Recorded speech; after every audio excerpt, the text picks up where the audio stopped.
Hey guys, welcome back to the channel, and more importantly welcome back to episode 3 of the 4-Minute Wednesday. Today we're going to be talking about the new upcoming Toyota Supra A90, which is obviously, as we know, it's a joint venture between Toyota and BMW. So let's dive straight in.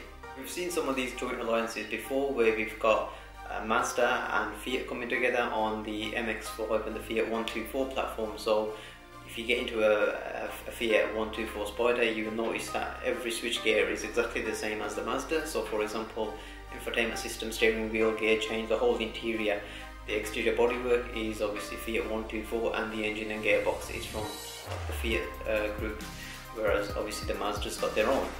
So occasionally you do get some joint alliances that don't work, and the one that I can recall from a couple of decades ago was it was a Datsun, Nissan and the Alfa Romeo venture, which clearly didn't work. In theory it should have, because you would have had a really nice design of an Alfa Romeo with the reliability and electrical work of the Japanese Nissan group. What happened was they got it the right way around, so they had a Nissan or a Datsun Cherry with the electrical and reliability of an Alfa Romeo. I mean, what was they thinking? The car was called an Honor. I'll drop some pictures in of that right now. Yeah, what a disaster that was. BMW and Toyota have got together to build this kind of a product as a joint venture. It's based on the Z4 platform, which really isn't a bad thing. If you've recently been out in a Z4, you will notice how well balanced a Z4 is. I'm not on about the current Z4 like the new one, but I'm on about, like, say, the one that's like the outgoing model. It has a perfect 50-50 weight distribution over the axles, and it just drives brilliantly. It's a well balanced chassis. So the starting point, I'm sure it's pretty good.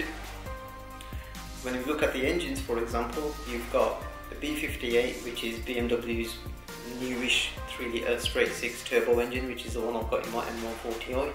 Powerhouse of an engine, guys. It's very torquey. In terms of the design, if you look at the exterior of the new Toyota Supra, I'm glad that it's very Japanese looking, and it's got that same kind of haunches on the rear arches, and the whole sort of bodywork is very striking and very Japanese, which is brilliant. And when you're driving a Japanese car, that's what you want it to feel like. Whereas when you look at a Z4, it's very German looking, which again fits in with the BMW design language. On the interior of the Toyota Supra, it's pretty much BMW. So from the steering wheel, which is the outgoing M Sport model steering wheel, to the rest of the interior, all the switchgear is literally straight out of any BMW. So a person like me who will step into a Toyota Supra will feel pretty much at home, because everything will feel like it's straight out of a BMW. If you have been in a Japanese car for quite a number of years and you step into a Toyota Supra, it will feel quite alien to you.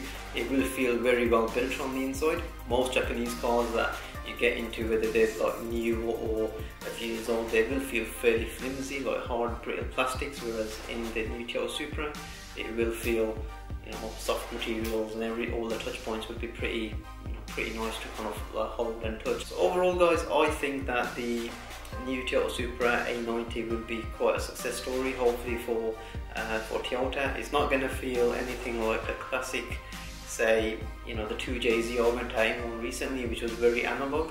Obviously, as time goes on and technology progresses and the more kind of emission regulations controls become quite stringent, you do lose a lot of that analog feeling, which is certainly what's happened over the last, say, 10 years. So those are my initial thoughts, guys. Let me know in the comments below what you think about the upcoming Toyota Supra A90. Leave your comments below, give this video a like, a share, and subscribe to my channel for more car related content coming up.